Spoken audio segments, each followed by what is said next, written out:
Man is back. Oh, okay, boys.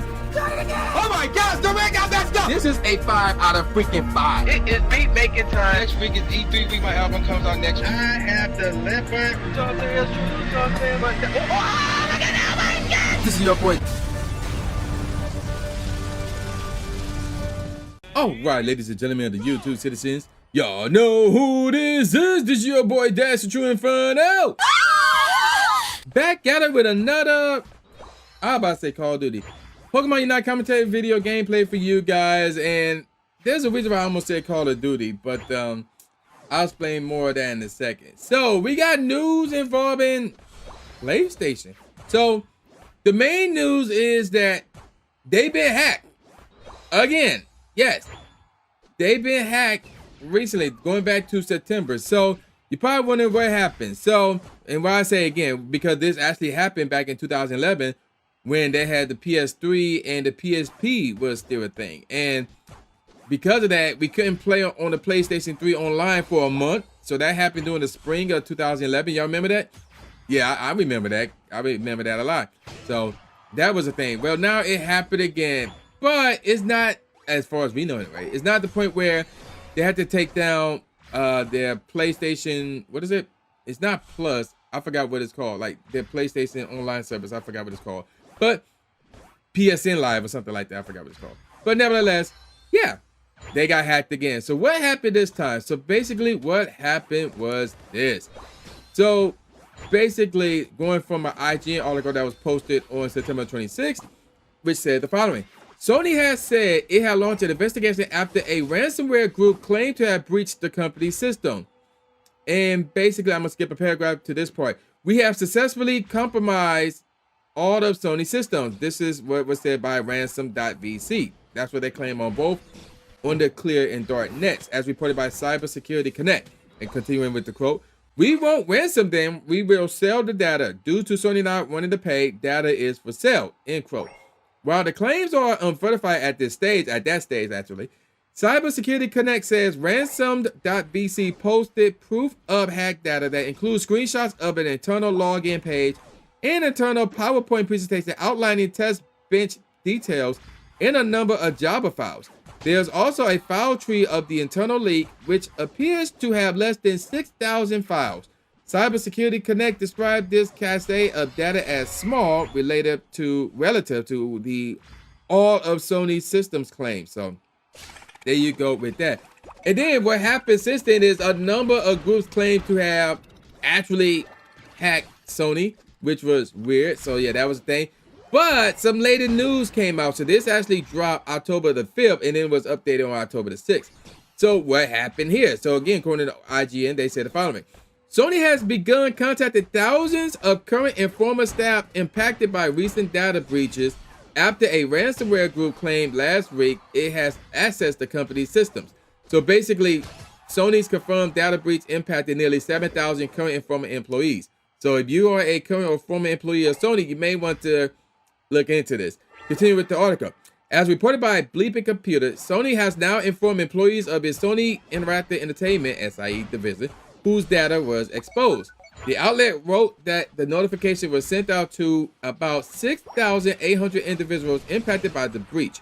Sony disclosed in a notification to victims that the breach was due to a vulnerability in the Move It transfer, a file managed transfer software employees at Sony and other companies use. And here's a quote here. Sony has been investigating recent public claims of a security incident at Sony. We are working with third-party forensics experts and have identified activity on a single server located in Japan used for internal testing for the entertainment, technology, and services (ET&S) business. A spokesperson for Sony Corporation told IGN in the email, and then continuing with the quote, Sony has taken its server offline while the investigation is ongoing. There is currently no indication that customer or business partner data was stored on the affected server or that any other Sony systems were affected. There has been no adverse impact on Sony's operations, end quote. And then CLOP or CL0P is the ransomware group that claimed responsibility for the data breach. Remember, I said a different group claimed that, so who knows? Sony admitted that 2 data breaches occurred. The first happened on May 28th before Progress Software notified Sony and other companies using MoveIt of the breach. Sony would then discover a second data breach on June the 2nd. So 2 happened this year, ladies and gentlemen. Continue on. When it detected someone initializing unauthorized downloads, which resulted in the company turning the platform offline until it fixed the vulnerability. Alongside disclosure of the data breach, Sony also informed victims of the attack that they are being offered Equifax credit monitoring and identity restoration services. Each person impacted was given a unique voucher code valid to the end of February of next year. So then they talk about what happened in 2011, where, you know, PS3 was hacked along with the PSP networks, and basically they had to shut that down for a month. So there's that. So this is actually crazy. So they was hacked twice this year. So again, let me repeat those dates. The first one happened on May 28th, and the second one happened on June 2nd. So these are like 2 hacks that happened within a week, within 7 days, which is crazy. And I just want to point something out to everybody. Now, before I get to this point I want to make, but here's the thing, ladies and gentlemen. There has been word that people like who've been playing, who got PS5s and PS4s, whatever the case may be, that they are canceling their, I forgot what it's called, PSN Live. I forgot what the service is called, or their PlayStation networks. So yeah, which is also called PSN. So and they canceling their accounts and things of that nature. And it's like, okay, it's not that severe because this time we're not, those who actually play PlayStation games online and things of that nature, y'all not being targeted this time, well, as far as we know. So at the most, if you have like some payment information, like your credit card information, if your social, I don't know if you need to put in your social security card in there for any reason at all, but anything like that, yeah, you may want to remove that, and then you'll be fine. But you don't need to cancel your entire PlayStation account and things of that nature. But now I'm gonna get to my point, because it does pose an interesting situation here, and that is this: why are we paying monthly fees just to play online on these consoles?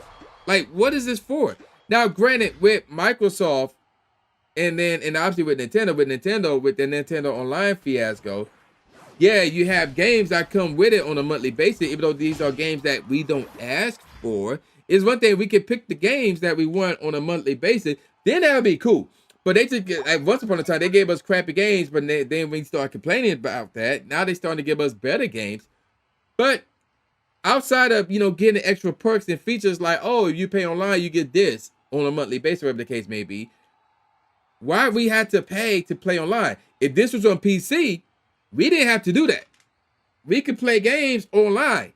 There's games that are on the PlayStation and online and on the PC. There's games that are on Xbox and on PC. Like, the only exception to that rule is Nintendo. But even with that, like, even though it's not official, you can still mod your PC to play Nintendo games. There is a way to do it. I don't know how, but I wouldn't be surprised if there is a way to do it. But the bottom line is this: once you do it, more than likely you'll be able to play online for free. I mean, so there's that, unless they're monitoring who's paying and who's not and how they get that stuff. Then that would be a different story. But outside of that, it's like, why? What's the online payments for to play online? What's this doing? Because if we're getting hacked just because we paying for this service, then that's a problem. That's a problem. We shouldn't be paying to play online if this stuff like this is going to be happening. So yeah, these three need to get their act together, especially Sony when it comes to that. So there's that bit of news regarding the PlayStation. Now let's get on to another bit of news, and that is this, ladies and gentlemen. Jim Ryan, the head of PlayStation and CEO of Sony Interactive Entertainment, is stepping down. He released a press conference. Now I'm going off the Verge. I knew about this since I saw it on Twitter. So this was posted on September 27th. Moving on with the article. In a press release on Wednesday, around that time, Sony announced that Ryan will retire in March of next year, while Sony Group Corporation President and Chief Operating Officer Hiroki Totoki will take over the internal role, CEO role, starting April 1st, which is April Fool's Day, obviously, next year. And here's a quote. After 30 years, I have made the decision to retire from SIE in March of next year. I relish the opportunity to have a job I love in a very special company, working with great people and incredible partners. Jim Ryan said in a statement, continue on. But I found it increasingly difficult to reconcile living in Europe and working in North America. I relieve having been privileged to work on products that have touched millions of lives across the world. PlayStation will always be part of my life, and I feel more optimistic than ever about the future of SIE, end quote. And his reasoning for retiring, I call cap on that. I'm like, well, you could do one or two things. You could either move back to North America, or you could bring your headquarters to Europe.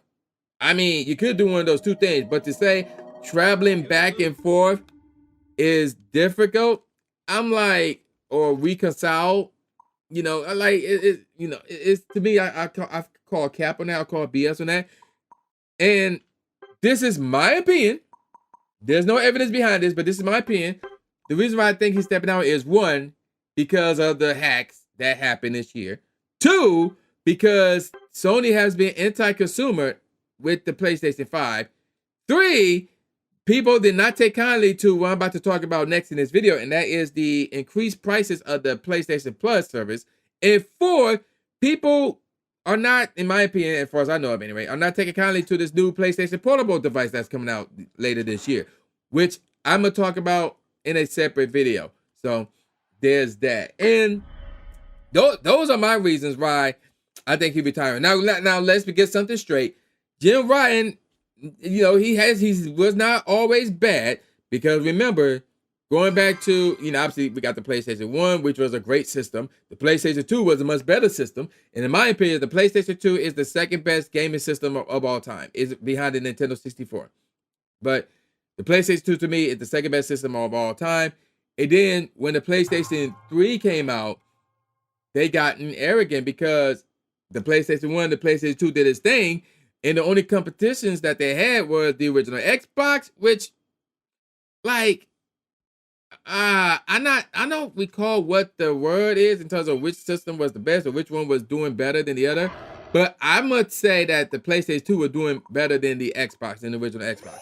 But when the Xbox 360 came out and the PS3 came out, now granted, even though the PlayStation 3 was a better system and a more honest system than the Xbox 360, unless you got the big boy, where it was more honest than the cheaper version. Like, most people went for the cheaper version because it was cheaper. But in order to get that true online gaming experience, you had to get a bunch of stuff that boasted. Because back then, the cheaper Xbox was like $200, whereas the buffed up Xbox and the PS3 were $300. So people went with the $200 system outside of, you know, the Wii. And I forgot how much the Wii was, but the Wii was like that secondary system even back then. But once they got that cheap Xbox, then they had to pay for, you know, the rights to charge the controller. They had to pay for Xbox Live. They had to pay for a network adapter. They had to pay for a monthly payment to play to get on. Yeah, I said that already. So basically, that extra stuff basically boosted from $200 to $300 plus. So again, that $200 Xbox 360 system was not an honest system, and the Xbox 360 was it was a weaker system than the PS3. And then once people realized that, then more and more people started getting that PS3. And yeah, so then there was that. But the Xbox 360, I believe, sold more, memory serves correctly. So when it came to the Xbox One versus the PS4, again, the PS4 was the better system. And that generation saw the PlayStation 4 winning. Whereas the generation prior to that, it was the 360, because that $200 system sold more. But when the next generation came out, the P4 versus the One, it was the P4. And that's when they became more pro-consumer, especially because of the crap that Xbox tried to do with the Xbox One, with the Connect thing. It had to be online all the time and all that nonsense, and, you know, had the camera on all the time and all that crap. And, like, you had to go through hurdles to just trade games and stuff like that. But PlayStation was more pro-consumer during the PlayStation 4 games, and they won. So now going into the PlayStation 5 versus the Xbox Series X/S, PlayStation became anti-consumer now. And while it's hard to say who's winning, because to me, both systems are at an all-time low in terms of like popularity. I'm not sure about sales. Well, really, and you could say sales were because of the whole COVID thing and the lack of items that was needed to make those systems. So that messed both of them up. So, and then the fact that there were hardly any in stores, so that messed both of them up. But I have to say, Game Pass gives Xbox the edge over PlayStation this time around. And when PlayStation tried to counter with their PlayStation Plus fiasco, it's not working well. We'll get more on that in a second. So, Jim Ryan, he has his ups, but he has his downs as well. So, it's going to be interesting to see what will happen with the future of PlayStation, especially with Microsoft trying to buy everything. So, it's going to be very interesting. It's going to be very, very interesting. Now, let's talk about this whole PlayStation Plus fiasco. So, in case y'all don't know, PlayStation Plus is basically their answer to the Game Pass, more or less. But it's failing miserably because the lineup that they got is garbage and the service for it is garbage as well. So we're going to go back to August the 30th. So this was posted on a blog. This was posted on the blog, the PlayStation blog. So if you were to go to that article, which is still up, by the way, I'm going to describe the article. I'm going to describe that web page for the article. So at the top, covering damn near half of the page, or the half near the the window when you first open it, you're gonna see a banner for Call of Duty Modern Warfare 3 open beta early access first on PlayStation, blah blah blah. If you scroll down a little bit, you will see the entire title for that blog, which was posted again on August the 30th, and it's called PlayStation Plus Monthly Games for September. Saints Row, Black Desert Traveler Edition, Generation Zero.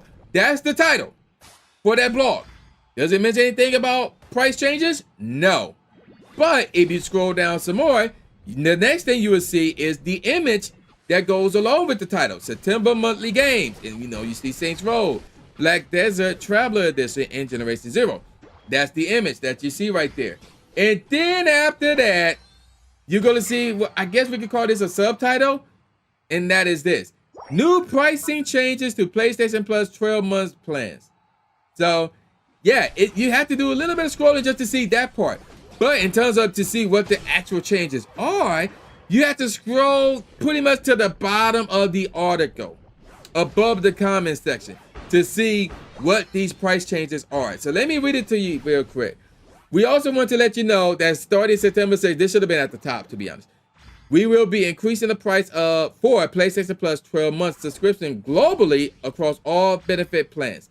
This price adjustment will enable us to continue bringing high quality games and value added benefits to your PlayStation Plus service subscription. Can you prevent your service to prevent hacking? Like, can y'all do that? Because y'all failed at that this year. But let's move on. Let's take a look at this. So now what they don't say is like how much they were prior to this and how much they're going to show you how much they will be, starting on September 6th, aka now. But they don't mention how much they were once upon a time. So we got to go to The Verge to see what it is. And this is all in, USD. That's all in American currency. So check this out. So it went from $60 a year to $80. And then that's the essential plan. Then you got the extra plan, or what they call it? Yeah, the extra plan will go from $100 to $135. And then you got the premium plan that would go from $120 to $160. So, and again, the thing is, y'all doing that, and yet y'all bringing us Saints Row, which was a crappy game, Black Desert Travelers Edition. I never heard of Black Desert. And Generation Zero. I never heard of Generation Zero. But apparently, looking at these, I'm not sure how this works, but it looks like Black Desert and Generation Zero are only playable on the PS4. Is that what I'm seeing here? Whereas Saints Row is the only one amongst this list that is playable on the PlayStation 4 and 5. If that's the case, and yet they want to increase the prices, I'm like, bro, what y'all doing?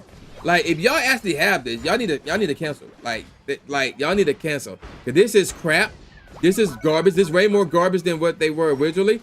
So I would cancel this joint immediately. I would cancel it. I wouldn't be like go down from a year to a monthly fee. And I'm curious now to see how much the monthly fee is now.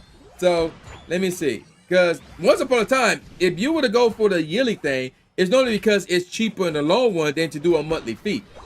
So while the monthly fee may be more affordable in a monthly basis, but in the long run, you want the yearly service because normally it was cheaper. So let's see how much it is on a monthly basis because I generally have no idea off the top of my head. So let's see. Taking a look at this real quick. I'm going off of cnet.com here. And let's see. I thought I saw it for a second. Bear with me.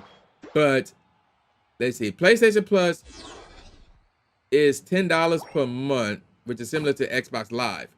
So there you go with that, apparently. So there's that. And then you got PlayStation Plus Essential. So that's $10 per month, $25 for 3 months. Oh, yeah, this is updated. Or $80 for the year.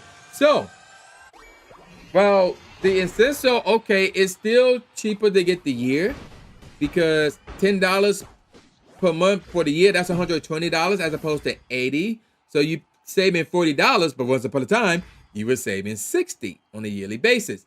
Then they look at extra. Or then even if you do the $25 for 3 months, which would be $100 for the year, you'd be saving $20.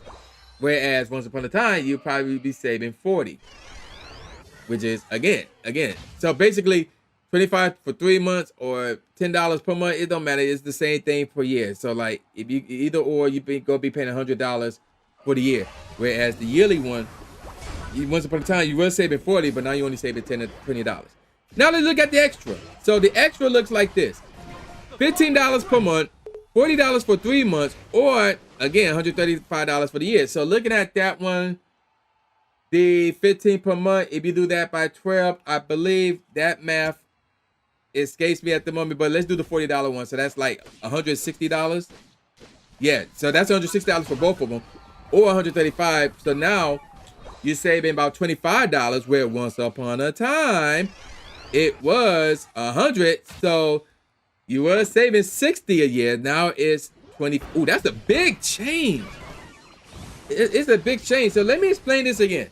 If you were paying $15 a month or $40 for 3 months, for the whole year you're gonna be paying $160 for the year. If you went with the $15 per month or the $40 for 3 months. Whereas once upon a time, if you would have done the extra plan that cost $100, you were saving $60 a year. But because of the price change, so now it went from $100 to $135, you're now only saving $25 a year. That's a big gap right there. Now let's take a look at the premium service. So you're looking at $18 per month, $50 for 3 months, or $160 for the year, when once again it was $120. So let's take a look at this. This was, if you would have done the, okay, this is interesting. So this is the only one where the monthly one and the 3 monthly one are different. So if you went with the 3 month one, that's $200. If you pay $50 for 3 months, you're gonna be paying $200 for the year if you went with that route. Now the 180, let me see, 180 times 12. I'm not 180, the $18 per month, if you do that times 12, that would be a little bit more. That would cost you $216 for the year, as opposed to the 50 for 3 months, which again is $200. So you're saving $16 there, which is bland. But looking at the 160, if you do the 160 route, you're gonna be saving $56 for the year in comparison to the $18 per month, which isn't bad. Or if you do the 160, you're gonna be saving $40 a month in comparison to the $200 a month if you do the $50 for 3 months. But because it was at $120 once upon a time, ladies and gentlemen, if you do $216 minus $120, once upon a time you were saving $96 in comparison to the $18 per month, ladies and gentlemen. And then you were also saving $80 in comparison to the 50 for 3 months. So yeah, those are some big time savings that they are like denying you of. So, and again, the service is not that great. It's really not that great, especially in comparison to Game Pass. So this is bad. Like, this is really, really bad. If you have PlayStation Plus for some strange reason, I would cancel it right now, especially with the hacking that's been going on all this year. Now, granted, they happened early in the year, and then now just getting news of it late, which is another problem. They're now getting news of it now. I mean, not, well, recently, as opposed to April, because this stuff, or May, when it happened originally this year. So that's to me is a problem. That's to me is a problem. Yeah, it happened in May and June. So they should have got word of it mid-June, late June, or early July at the latest. I don't know how this stuff works in terms of like the hacking situation, things of that nature. But the fact that they knew about or they learned about this in late September is a problem. So, and yet they want to raise the prices of PlayStation Plus and say, yeah, pay this much for the yearly plan for crappy service and crappy internet protection. And it's like, no.